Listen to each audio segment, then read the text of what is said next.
Magandang araw, Ika. Magandang buhay, Bicolansya.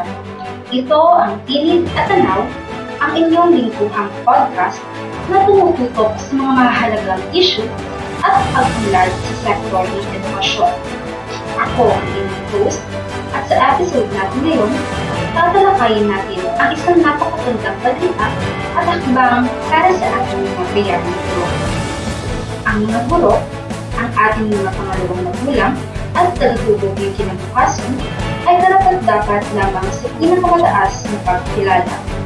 Matagal na natin naririnig ang panawagan para sa mas maayos na sistema ng promosyon at ngayon, mayroon na tayong malinaw at positibong tugon. Pag-uusapan natin ang tungkol sa Expanded Career Progression o ECP.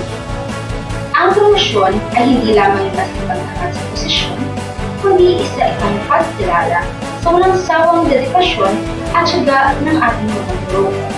Ang pagpapatupad ng Expanded Career Progression ECP ay nagbubukas ng mas malawak na oportunidad para sa kanila. Ang ECP ay hindi lang basta pangako. Sa itong malaking hakbang na nagpapatunay na ang gobyerno ay may seryosong tugon na sa panawagan ng kaguruan.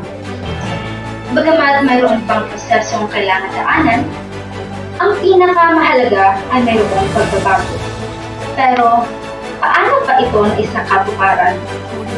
Ang ECP ay naaprubahan sa pamamagitan ng Executive Order No. 174 Series of 2022. Ito ay isang opisyal na dokumento na nagpapatibay sa sistema.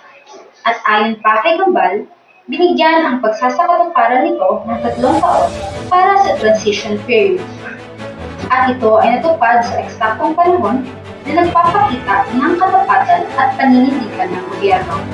Ang naging pahayag ni Pangulong Ferdinand Bongbong Marcos ay nakakataba ng puso.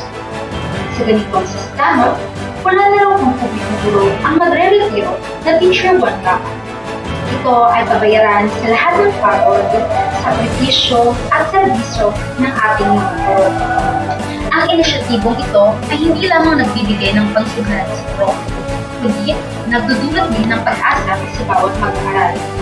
Bakit? Dahil ang pagkilala at pagbibigay diin sa kapakanan ng guro ay daratang makaka-apekto sa mas mataas na kalidad ng pagtuturo. Sabi nga sa ating opinyon, ang patuloy na pagpipili ng ganitong sistema sa edukasyon ay susi sa pagkamit ng mas mataas na kalidad ng pagtuturo. Ang guro na may nararamdamang pagpapahalaga ay mas magiging inspirado, mas magiging epektibo,